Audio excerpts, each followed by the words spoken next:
welcome back to the Digging in the Dirt podcast. I'm your host, Jonathan Trotter, here with you today for part 3 of a marriage podcast that I get to do with Elizabeth.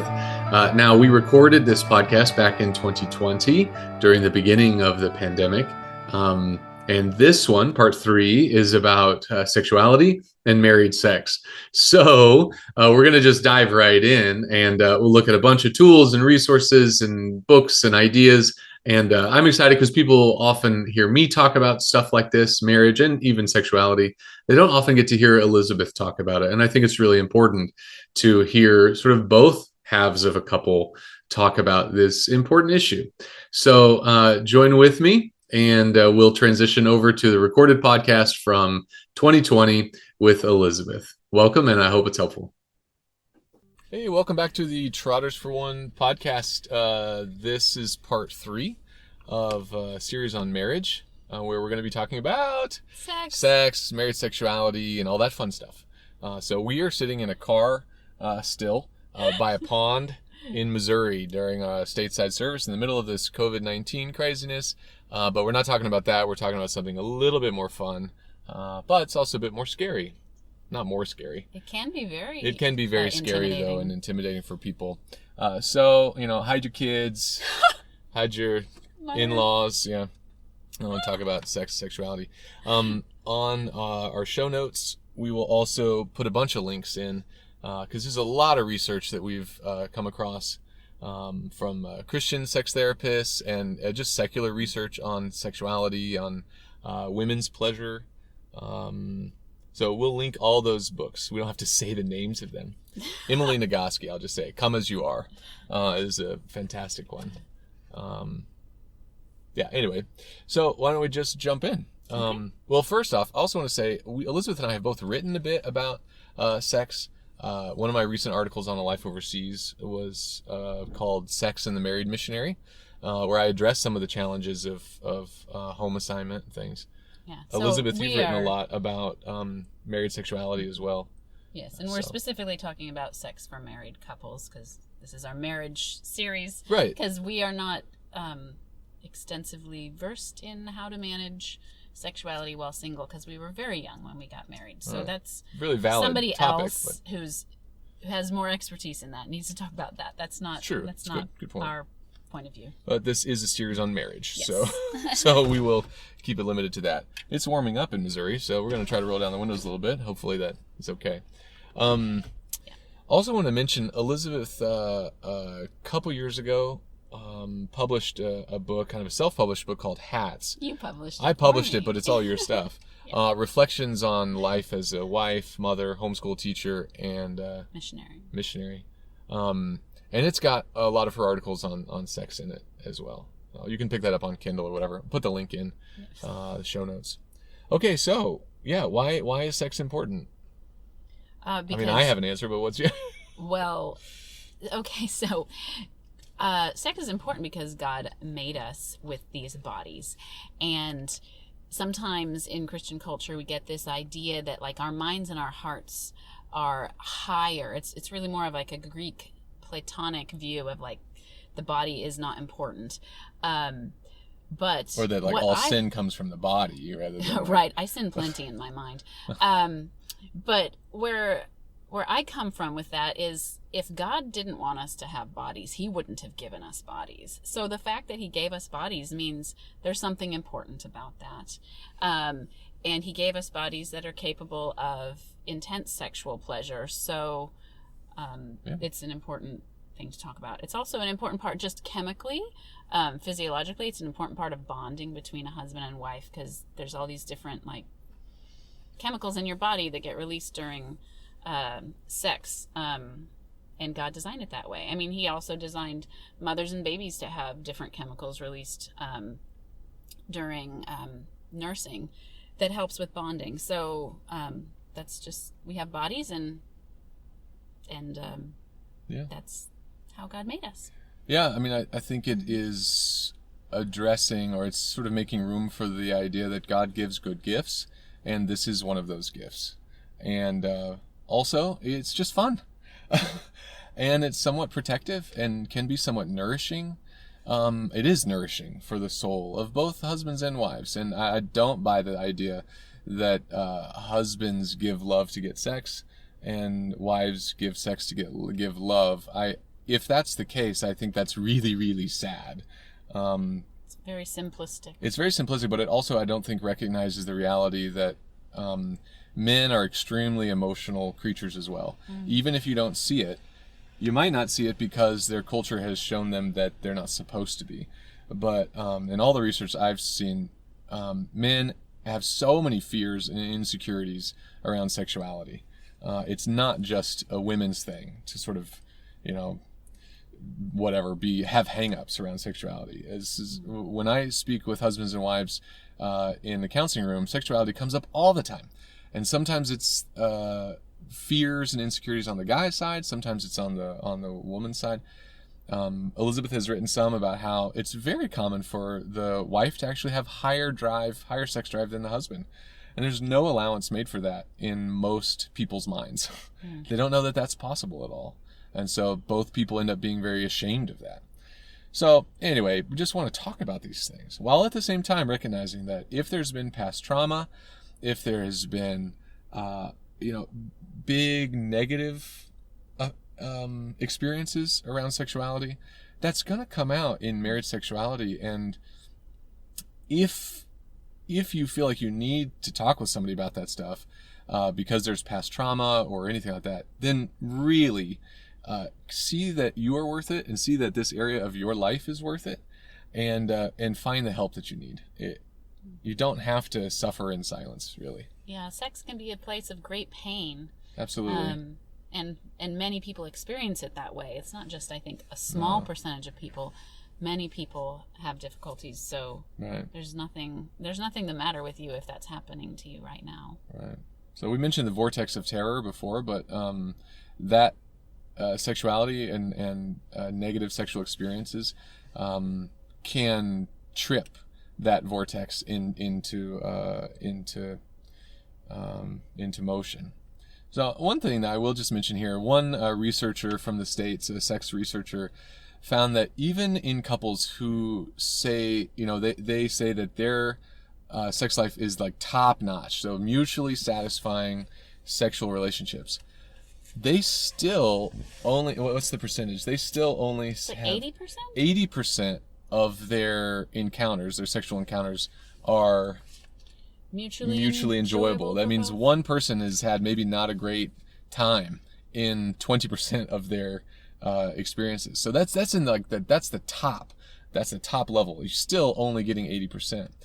But so that's very normalizing. Yeah, it's like very you have normalizing. A bad experience, that's okay. And only in about 50% are they mutually enjoyable. Like enjoyable to the same degree for both people. Only about half of the time. So that's totally fine. If you have one negative experience, that doesn't mean the end of the world. But if the majority of your experiences are negative, then maybe we need to do some reading or talking. But I also want to say, sometimes the negative experiences might come from the fact that one or both people have had issues with pornography and exposure to really illicit sexual behavior, perhaps affairs or online affairs or repetitive pornography, which can be very traumatic for the spouse. And so I just want to recognize that.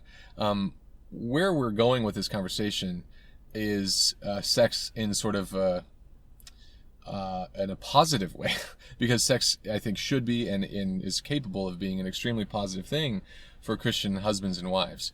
But a lot of times there's a lot of pain, and that has to be talked through and walked through as well. So if that's you, we may not I'll have all the answers for that right now, but I would really encourage you to talk with someone in real time if there's some past trauma or long-term sort of porn exposure that is creating a block in that relationship. That's also very, very normal. For example, if a husband has ongoing porn use or history of porn use, there's a high chance that's going to have some sort of emotional blockage, or that's going to cause sort of emotional blockage for the wife.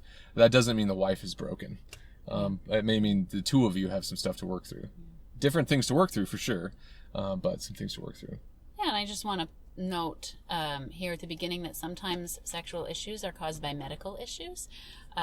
So sometimes we need to see a doctor about those things. So just, we are not medical professionals, and we're not going to give out medical advice. So just make sure you see your doctor or healthcare provider if you think you have something medical going on. I mean, I know I had some medical issues a few years back, and it interfered with our sex life.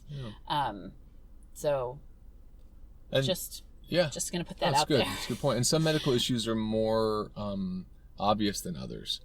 So I will often recommend to couples, if they're having a lot of difficulties in that area, whether it's impotence or vaginal pain or something like that, maybe that comes from a psychological place, but maybe it comes from a medical, physiological place. And I cannot answer those questions at all. So it's worth it to get it checked out, to rule out anything that's physiological that's going on. So I would say one of the things that I find most helpful with couples and for us is reading about sex and sexuality, because there's a lot of people that have done a lot of research on this. You don't have to reinvent the wheel. And most of the books they're not pornographic. It's not like they have photos or images in them. They're just talking about the male sexual cycle or the female sexual response cycle. That could be very, very helpful for men and women to educate themselves about and to talk about. In fact, one therapist says indicator of a couple's the health of a couple's sex life is whether or not they can talk about their sex life. So first step, if you're wanting to grow in this area, is can you have a healthy conversation about your sex life? And sometimes books can form this sort of neutral third party where you can read something together. I would just kind of add on to that sex is definitely a learned skill. I knew nothing when I got married, even though we did read a book before getting married, like for engaged couples. One of the classic Christian books. But really knew nothing about my body. So I know that's different. Some people go into marriage knowing a lot about their own body. I'd had an eating disorder, so I was very detached from my body. I know a lot of people who grew up in purity culture may feel the same way, that they were just completely detached from their body. So then when you get married, you just know really nothing about the way your body is supposed to or can respond. And so it takes time and years and reading and practicing, and all these things are skills. And the way sex looks like for us at 20 years is different from 15 and 10 and 5 and 1 and 0. It looks different because you learn different things about each other and all that. So it's not going to be, especially if you grew up in a Christian culture, purity culture, what people call it. It's gonna, if you're young in marriage, it's gonna take time. Yeah, that's normal. I was gonna say something and then I forgot. That happens sometimes. It's distracted by the lake. Keep going. Well, okay, so all right, so men and women are different sexually. So like the first thing to notice is that orgasm for a man is quite easy to achieve, especially as a younger man. And for a woman, it can take a long time to figure out how to do. So you can read books about that. I'm sure we'll drop the important books in the show notes. But that is something that takes practice and time, and it takes patience on both husband and wife. Yeah. Yeah, I mean, so a female pleasure is something that's often overlooked by both men and women. And that's not just in the Christian world. And I was surprised by this. I thought this was only for Christians because of our theology of like submitting to the husband and making sure everything's good with him. This surprised me. Yeah, and I've had couples that I've worked with who are not Christians who had tremendous problems in their sexual relationships. So this is not just a Christian thing. One researcher, professor down in Florida, the way she writes and the audience she's writing to does not seem to be Christian at all. And her book is called Clitorate. So It's a little bit out there, but a fantastic research. And she's talking to co-eds, and she's just amazed over and over and over, even in 2015, about how little information they know about their own bodies and their own ability or capacity for pleasure. So I recommend husbands and wives read about female pleasure, because it's a little bit more hidden, and that's okay. It's trickier. It's a little bit trickier, but you got to read about it. People have written about it. It's great stuff. So Clitorit's one great book. She Comes First is another great one by a medical doctor, sex therapist. The Emily Nagoski book. Emily Nagoski, Come As You Are. Yeah, so I want to talk about a concept from her book. Yeah. It's called that we all have sexual brakes and sexual accelerators. And so, and husbands are going to have that too. Like, what makes you want to have sex? What turns you on? What situations? What makes you not? And figuring out if you have a strong one or the other, because some people have maybe like a very strong break, so it's going to take them a lot to get in a situation where they're going to want to have sex. Some people have a really strong accelerator, and they have a hard time this was a secular book, so they have a hard time keeping their sexual behavior under control and have a lot of impulsive experiences. But I think that's, when I read that part of the book, she has like little questionnaires and stuff, and what I realized was that I had a very normal both, and so normal brake, normal accelerator. So then it's just based on how you take care of the situations you're in. For instance, do you have peace and quiet? Do you have privacy? Do you have a lock on the door? Things like that. What was the book by the New York doctor therapist? Best Sex, I forget. I know who you're talking about, but I can't remember. I'm going to put it in the show notes, but so Come As You Are is probably the best one for women, if they're going to pick that up, by Emily Nagoski. Mm-hmm. The section in her book on emotions is just astounding. I use some of that material all the time. Just remember, it is secular, so it may have things in it that are offensive to your Christian values. So we're talking grown-ups here, so deal with it. David Snyder, I think, is the author of that one. He was a sex therapist or MD in New York. I'm going to put a link in the show notes. His book, I apologize, can't think of it right now, is the best one for couples to read. So funny, because I even have the cover in my head, and I can't think of the title. So why don't you talk about pressure in sex, and I'm going to look it up real quick. Oh. Well, here is probably a good place to talk about that, even though women's sexuality is very complicated, and our hormone health is very complicated too, but male sexuality can also be complicated. Like Jonathan said, there's a lot of deep insecurities and emotional issues tied up with sex, and so men can also get into a place where they feel like they need to perform, and then if sex doesn't go as they planned, they feel bad about it, and then they don't feel like they can perform the next time around. I think it goes both ways. Absolutely. It goes the pressure on both women and men. Pressure is such a killer, and it does absolutely goes both ways.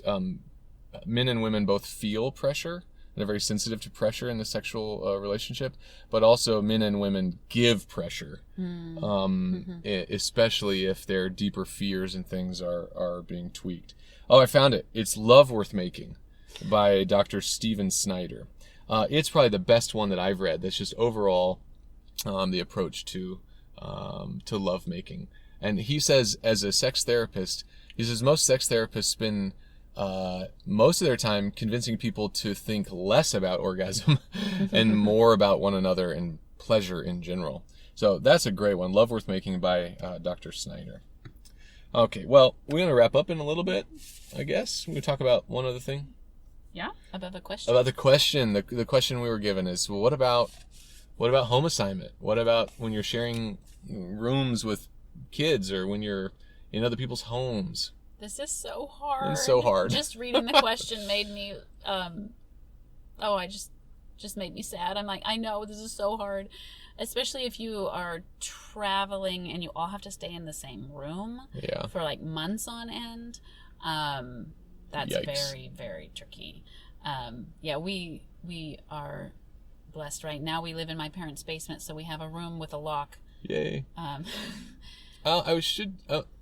There's no easy answer here. I think the primary thing is that you both, husband and wife, talk about it, talk about why it's important, and consider investing some time and money into finding space for it. If that means, this is a weird time with COVID-19 going on, but if that means setting aside a weekend to go away, then it's totally worth it. And I would not be ashamed of asking someone to babysit the kids and say, we just need to get away for a couple of days. That can go a long, long ways in those years with small kids at home. But it's just, again, the conversation is one of the most important things. And being willing to think creatively.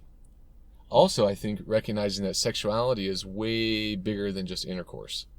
So having sort of a sexually charged relationship can exist without, daily intercourse. And if you've got little kids at home, it may, in your room, it may need to be modified a little bit. Yeah. And we've been able to, people have gifted us. No details. No. Okay. People have gifted us with times to go away on some home assignments. And a couple times I think we spent our own money to get out for a couple days. People spend money on stuff all the time. So I'm like, it is tricky right now if like hotels are not clean or what with COVID-19. That's going to be tricky. Like a whole lot trickier. That's why I would say sitting down and having a conversation with your spouse and brainstorming. This is important to us. What can we do? That can go a long ways in just both people realizing, hey, this is a big part of our relationship. That's okay. What are we going to do? I would also say the value of a do not disturb sign is incalculable. We have this, we have a thing that functions as a do not disturb sign on our bedroom door in Cambodia. That's for the kids. So they know, hey, if that's on the door, don't even knock. Of course we have a lock on the door. But kids knocking so every 15 minutes is just kind of a killer. So we put a thing on the door that we tell the kids, if this is on the door, what our kids know is that just means we're having a serious conversation. And sometimes we are having a serious conversation, other times other things. But that has been really helpful for us. And the kids know if that's there, just unless someone's bleeding or the house is on fire, it's no go. It's going to work for people whose children are at an age who can understand that. Yeah, it's true. That's true. 2-year-olds can't really see that. Otherwise, I don't know, nap times and bedtimes and things like that. But, yeah. Yeah. So, good luck with that. But again, recognizing the importance of it and having a conversation between the two of you about the importance of it then leads to brainstorming and maybe needs to lead to some grieving. If you're in a season where you really can't, and this is a part of your life that has to, go dormant for a month while someone's traveling or while your living arrangements are really funky, that's worth talking about in order to grieve together. The same thing happens with people who have a chronic illness or something like that. Not talking about it is going to kill you both. Talking about it and then even grieving this time period can be helpful in and of itself. Of course, that's sad. That's why it may need to be grieved. Lost opportunities, lost time. But grieving together is going to be better than being frustrated together. Thoughts? You're writing something down. I think the importance of planning time to get away. If it's, or even just planning time to spend together in your own bedroom. Without technology. We have this idea that it has to be spontaneous. Or something, but I know for myself, I can get so busy with the worries of life and all the things you have to take care of. For instance, you must feed your children. But they eat all the time. They eat all the time. They're hungry all the time. We have 4 kids and 2 of them are teenage boys. They eat a lot of food. So you have to feed your children, but you can go a day without connecting physically. And for myself, I find that it's easy to just get caught up in all those things. I've got to figure out how to take care of this and take care of this and plan the homeschool and do all the email work and the work on the computer and all that. And then it's easy to forget about, oh, sex is really important. But generally feel better when we spend that time together. It's magic. It is magic. Yeah, just and making the space for it. A lot of stress and anxiety can, for me, can go away if I have a good sexual experience with my husband. Yeah. So sometimes we just have to take the time to do it, even if we don't feel like it. That's not like forcing. No, there's no pressure. That's a personal choice to take the time to do it, not being forced by someone else. Right. Personal choice to take the time to do it. Even if you don't particularly feel like it, because, there's a word for it. Responsive desire. I want you to explain responsive desire. Responsive desire is when you give yourself the time and space to respond to sexual input. Whereas, what's the other one? The one that drives it? Spontaneous? Well, I mean, a lot of, this is from Emily Nagoski's book, right? I can't remember. Where a lot of women have responsive desire, but not as much sort of spontaneous desire. So you get to the end of the day, the in this example, the wife may not feel any desire, but if she gives herself 5 or 10 minutes and sort of makes some space for it, skin to skin contact, there might be some responsive desire. If there's not, that's fine, but you'll never know unless you try. And like that 5 or 10 minutes, again, the worst thing that could happen would be there would be a lot of pressure. Internally or from this husband, but if everything's going well, the worst thing that can happen is you've just spent 5 or 10 minutes cuddling, desire doesn't surface, so then okay, that's it, and you do whatever you need to do for both of you to go to bed, but you make the space for desire to surface, and sometimes it does, and that is a very natural thing. If you wait around for desire to just be there, you'll probably have much less enjoyable sex. Less often. I'll just put a plug in for the science of like skin to skin contact. They do that for mothers and babies because it helps facilitate all the oxytocin that they need to stay healthy. The same thing goes for husbands and wives. Taking your clothes off and getting skin to skin is very helpful in facilitating that kind of space where something might happen, even if it's not already happening. So. But if that brings up lots of insecurities or lots of fears, that's worth addressing. But probably not in the bedroom. One thing I read said you would never judge or critique a sexual experience afterwards. Never say what was good. Well, you could say what was good, but never say what was bad or what you would want to do different. It's okay to have a sexual conversation, but usually not right after a sexual experience. So we got to wrap up in a little bit. You got anything else you want to say there? Yeah, no, just agree with you. Like, we have to have a lot of grace for each other and compassion for each other's insecurities in sex. So we need to reassure each other of our love, even when things are hard. Our love and our commitment, like I said, I think in part 1, the vows that we make to each other. And so much of this is about making the space for it, which is why putting your phone down, putting the computer up, is often a prerequisite. Not because it immediately leads to anything, but it creates the space. It creates the opportunities for it. And especially if you find your mind very, very distracted by lots of things, looking at your computer up till 2 minutes before bedtime, it's not likely to get you in the mood. Or anywhere close to that. So something we do is if we want to watch TV, we try to spend time together first. Yay. And then watch a show. If you've got time afterwards, then watch a show. But don't watch the show first. But if you watch the show first, nobody's in the mood. Game over. So. Game over. People get tired. That's your practical tip. We're going to practice a lot of those. Well, this has been fun. So this was part 3 of a little series on marriage. This is the first time we've done this. We're still new to podcasting.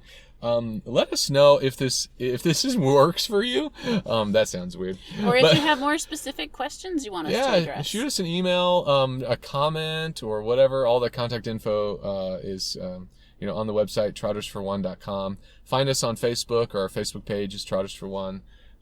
We love interacting with folks and like in real time, hearing how folks are doing. So please let us know. And if there's some questions about marriage or whatever that, again, we could take a stab at another time, please let us know. We will try to respond to those when we can, when we're not traveling or, trying to figure out what this COVID-19 stuff means for us too. All right. Well, thanks for spending some time with us. That's kind of fun. We really appreciate that and feel very honored to have this time with you. It's a neat opportunity in the middle of all this. So God be with you all. And our turkey vultures are gone, so we're going to be gone. Yeah, if that makes no sense to you, that was from part 1. And turkey vultures and sexuality. So, oh dear. Don't think about that too much. All right, well, we're going to go eat lunch with our kids if there's any food left. All right, well, we'll see you later. Thanks for hanging out. Bye. Bye.